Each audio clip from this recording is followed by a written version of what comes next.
Assalamualaikum warahmatullahi wabarakatuh. Alhamdulillah wassalatu wassalamu ala Rasulillah. Innal hamdalillah nahmaduhu wa nasta'inuhu wa nastahdihi wa nastaghfiruh wa natubu ilayhi wa natawakkalu alayhi wa na'udzu billahi min shururi anfusina wa sayyiati a'malina. May yahdihillahu fala mudilla lahu wa may yudlil fala hadiya lahu. Allahumma salli wa sallim wa barik ala Muhammad wa ala ali Muhammad kama sallaita wa sallamta wa barakta ala Ibrahim wa ala ali Ibrahim fil alamin innaka Hamidum Majid. Amma ba'd. Muslim-muslimat yang dirahmati dan dikasihi sekalian, kita masih lagi bincangkan bahagian ayat 33 hingga 36 dari surah Yasin. Bagi tuan-tuan yang memiliki tafsir Ibn Katsir, muka pada muka surat 21 jilid yang ke-8. A'udzubillahi minasyaitonir rajim. Wa ayatul lahumul ardul maytatu ahyaynaha wa akhrajna minha habban faminhu ya'kulun wa ja'alna fiha jannatin min nakhilin wa a'nab وفجرنا فيها من العيون ليأكلوا من ثمره وما عملته أيديهم أفلا يشكرون سبحان الذي خلق الأزواج كلها مما تنبت الأرض ومن أنفسهم ومما لا يعلمون. صدق الله العظيم. Dan satu tanda kekuasaan Allah yang besar bagi mereka adalah bumi yang mati. Kami hidupkan bumi itu dan kami keluarkan daripadanya biji-bijian, maka daripadanya mereka makan. Dan kami jadikan padanya kebun-kebun kurma dan anggur, dan kami pancarkan padanya beberapa mata air, supaya mereka dapat makan dari buahnya dan dari apa yang diusahakan oleh tangan mereka. Maka mengapakah mereka tidak bersyukur? Maha suci Allah SWT yang menciptakan pasangan-pasangan semuanya, baik dari apa yang ditumbuhkan oleh bumi dan dari diri mereka sendiri, maupun dari apa yang tidak mereka ketahui. Dalam bahasa Arab, kalau kita lihat uslub yang digunakan oleh Allah di sini, wa ayatul lahumul ard, ini merupakan satu isim nakira yang merujuk kepada tafkhim. Jadi ayatul ni barangkali boleh jadi khabar kepada al-ard ataupun merupakan mubtada, dan selepasnya jumlah selepasnya itu merupakan jumlah ismiyah yang jadi khabar kepadanya. Jadi ia adalah satu bentuk tafkhim untuk tujuan pengagungan. Maksudnya bukti kekuasaan Allah dalam melaksanakan al-ba'ath ini. Sebelum telah diceritakan tentang Habib An-Najjar yang mati dan dibangkitkan, dimasuk dalam syurga, dan telah kita bincangkan syurga tersebut bukanlah syurga yang dimaksudkan di akhirat yang bersifat dengan abadi. Ia merupakan syurga dalam marhala zamaniyah yang berlaku di alam barzakh, seperti ditekankan oleh para a'immatul tafsir, berpandukan kepada hadis-hadis yang menunjukkan bahawa Nabi SAW merupakan insan yang pertama yang akan masuk syurga. Jadi golongan syuhada ini ditempatkan di tempat yang penuh dengan nikmat, diluaskan bagi mereka barzah mereka, kubur mereka, maka itulah yang dimaksudkan dengan syurga. Kemudian datang ayat wa ayatul lahumul ardul maytatu ahyaynaha. Ini dalam bahasa Arab, dalam bab balaghah dipanggil tibaq, iaitu bila Allah menyebut perkataan maita, datang ahyayna. Begitu juga ayatul lahumul lailu naslakhu minhun nahar. Nanti kita akan jumpa ayat ini yang merujuk kepada tibaq juga. Jadi an-nahar dengan lail merujuk kepada satu bentuk tibaq. Jadi dalam ayat yang dikemukakan di sini bagi menunjukkan kepada bentuk pengagungan, kehebatan Allah Subhanahu Wa Taala. Jadi muslim-muslimat yang dirahmati dan dikasihi sekalian, bila Allah menyatakan di sini antara tanda-tanda yang dibukti petunjuk kewujudan kekuasaan Allah yang melaksanakan al-ba'ath, iaitu kebangkitan semula, menghidupkan orang yang telah mati, menghidupkan bumi yang tandus kering dan menurunkan hujan, menjadikan padanya tanam-tanaman hidup dengan berbagai-bagai bentuk, dengan berbagai-bagai keadaan, mengeluarkan biji-bijian menjadi rezeki kepada hamba-hambanya. Kemudian dalam biji-bijian itu juga mewakili sebahagian besar daripada bahan makanan yang diguna, yang dinikmati oleh manusia. Kemudian Allah menyatakan juga waja'alna fiha jannatin min nakhilin wa a'nab wa fajjarna fiha min uyun. Kami jadikan di bumi ini, kami hidupkan kebun-kebun penuh dengan pepohon, dengan kurma, anggur dan sebagainya. Kami buat sungai yang diperlukan, dan di sini pohon kurma disebut secara khusus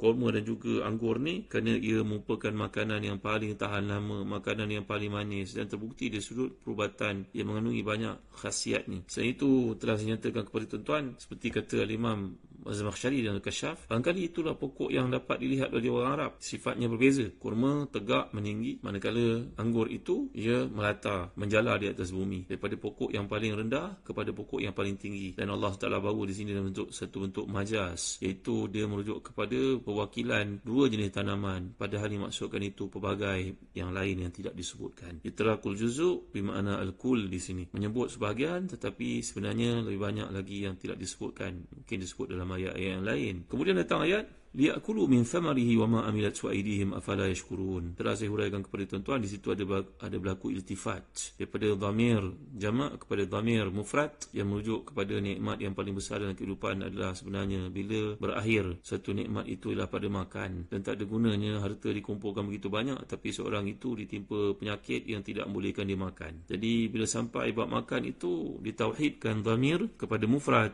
tahwil iltifat dhamir itu kepada mufrad bagi merujuk kepada nikmat yang paling besar yang diberikan oleh Allah. Kena ingat selalu itulah Allah SWT yang beri kau makan. Jadi diciptakan biji-bijian dan ladang-ladang itu supaya manusia dapat makan buah-buahan dan hasil tanaman. Juga makan hasil apa yang mereka lakukan itu, mereka tanam itu, yang mereka harvest itu, pepohonnya, tanamannya, biji-bijiannya, berbagai-bagai bentuk, semua rahmat Allah SWT. Bukan kerana kemampuan mereka seperti yang telah kita lihat. Ada di kalangan para ulama tafsir yang mengirabkan perkataan ma itu sebagai nafiah, bukannya silah, seperti contohnya dalam Tanbihul Afham, kerana ia berkaitan dengan ayat-ayat yang mentafsirkan daripada surah yang lain, contohnya surah Al-Waqi'ah. Maka mengapa mereka tidak mensyukuri nikmat yang Allah berikan? Jadi setelah merintahkan mereka untuk bersyukur kepada Allah, mensyukuri nikmat Allah supaya beribadah hanya kepadanya, maka Allah Ta'ala menerangkan bahawa mereka tidak puas dengan hanya meninggalkan kewajipan bersyukur, malahan mereka menyembah selain daripada Allah Subhanahu Wa Ta'ala. Sebab itu datang ayat Subhanalladzi khalaqal azwaja kullaha mimma tumbitul ard wa min anfusihim wa mimma la ya'lamun. Maha suci Allah, selepas segala limpah kurnia ini dilimpahkan kepada kamu, dikurniakan kepada kamu. Maka datang jumlah istinafiyah di sini musta'nafah bagi merujukkan mengapalah masih tidak menyucikan Allah, mengagungkannya, sedangkan dia telah menciptakan bagai-bagai nikmat yang diberikan sebelum itu diceritakan kepada kita dalam ayat-ayat yang lalu. Jadi intinya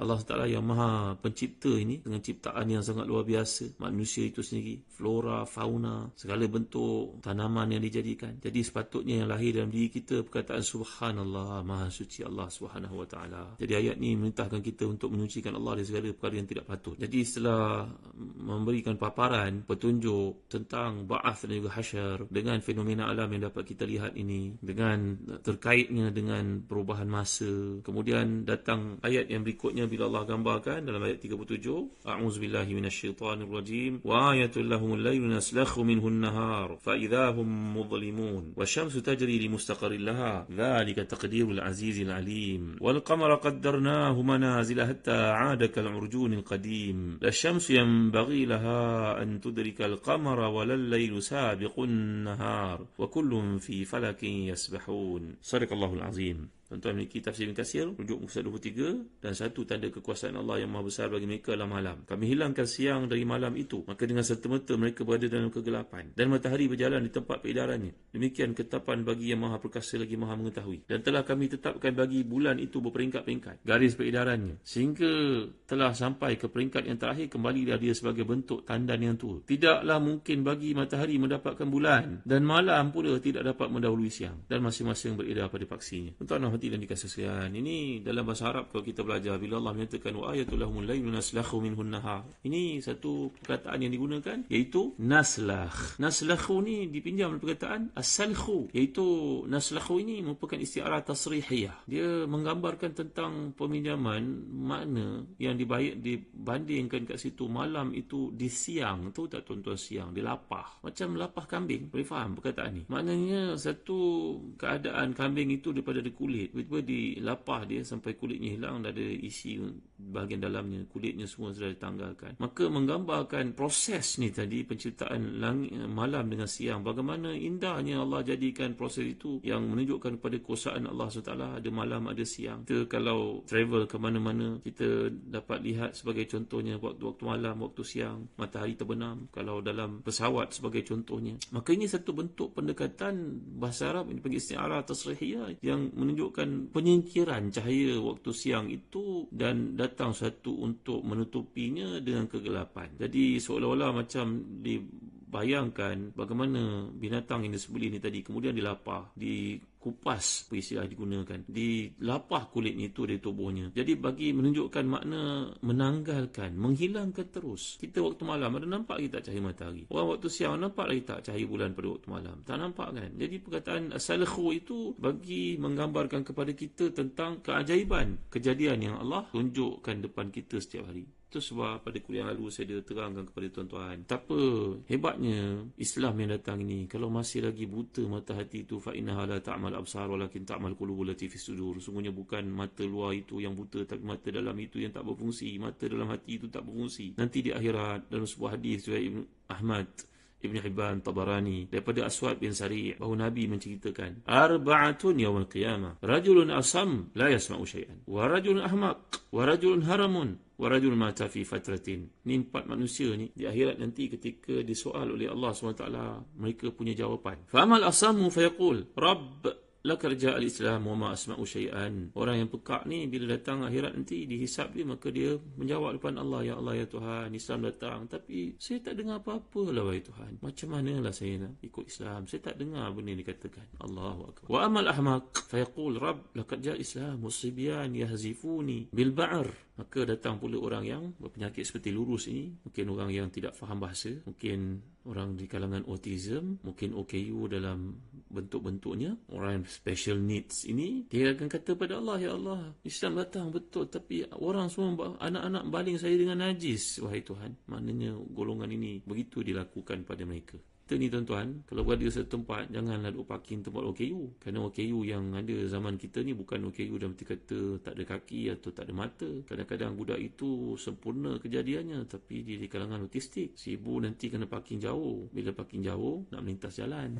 Anak ini kadang-kadang dia tak boleh nak dikontrol. Jadi orang seperti ini akan berdebat depan Allah nanti mengatakan, wahai Tuhan, ketika datang Islam macam mana saya nak faham? Saya memang tak faham dan saya sering diperlakukan oleh orang sedemikian rupa. Dengar baik tuan-tuan pesan ini ya. Jangan kita parking tempat OKU ya. Kerana OKU yang ada pada zaman kita kadang-kadang sempurna kejadiannya, tapi akalnya tidak. Maka jangan berlaku zalim pada mereka. Yang ketiga disebut dalam hadis Nabi ini, wa amal haram fayaqul Rabb laqad ja'a al-Islam wa ma aqilu syai'an. Orang tua yang nyanyuk ini akan berdebat depan Allah, mempersoalkan, ya Allah ya Tuhan, benar semua yang kau katakan, tapi macam mana saya nak amalkan Islam? Saya dah nyanyuk pada masa itu. Semayang pun tak betul. Orang tua yang berada pada peringkat umur seperti ini, kita menjadi ujian bagi kita yang menjaganya. Suruh semayang, dia semayang. Tapi tengah semayang tu dia hilang. Dah sudah semayang ya? Dah, dia tidur. La ilaha illallah Muhammadur Rasulullah. Maka orang ini bagaimana kedudukan di sisi Allah tuan-tuan? Kemudian yang keempat, wa amal ladzi mata fil fatra fayaqul Rabb ma atani laka rasulun fayakhudhu mawasiqahum yuti'anna fayursilu ilaihim an yadkhulun nara qala fa walladhi nafsu Muhammadin biyadihi law dakhaluha lakanat alaihim bardan wa salama. Dalam hadis ini, maka keempat-empat golongan ni yang terakhir sekali ahlu fatrah. Fatrah ni maknanya dia lahir ataupun hidup pada zaman tiada putusan Nabi pada waktu itu. Maka dia tidak tahu kebenaran, dia tidak ada Islam, dia tidak tahu bagaimana cara menyembah Allah Taala kerana tiada Rasul diutuskan padanya. Maka keempat-empat ini bermula pada Asam, begitu juga Ahmaq, begitu juga Al-Haram ini, begitu juga alladhi mata fi fatratin, maka mereka ini semua akan dimasukkan oleh Allah ke dalam neraka. Tapi bagaimana tuan-tuan? Bagaimana neraka yang dimasuki mereka itu? InsyaAllah saya akan jelaskan dalam kuliah akan datang. Dan saya juga akan menerangkan kepada tuan-tuan dalam konteks ayat yang diterangkan, yang dibawakan kepada kita ini. Mengapa Allah SWT menyebut malam dan siang itu seperti mana dilapah kambing. Dan kemudian dalam struktur ayat ini dapat kita lihat, bila Allah menggunakan wasyamsu tajri li mustaqarrin laha sampai kepada ayat wal qamara qaddarnahu manazila hatta 'ada kal urjunil qadim. La syamsu yanbaghi laha an tudrika al qamar. Matahari tidak akan dapat mendahului bulan dan malam tidak akan mendahului siang. Dalam konteks ayat ini ada satu kemusykilan yang ditimbulkan oleh para ulama tafsir. Insya-Allah saya akan huraikan dalam kuliah akan datang. Wallahu a'lam wa sallallahu ala sayyidina Muhammad wa ala alihi wa sahbihi wa baraka wasallam. Walhamdulillahirabbil alamin. Wa barakallahu fikum. Wassalamu alaikum warahmatullahi wabarakatuh.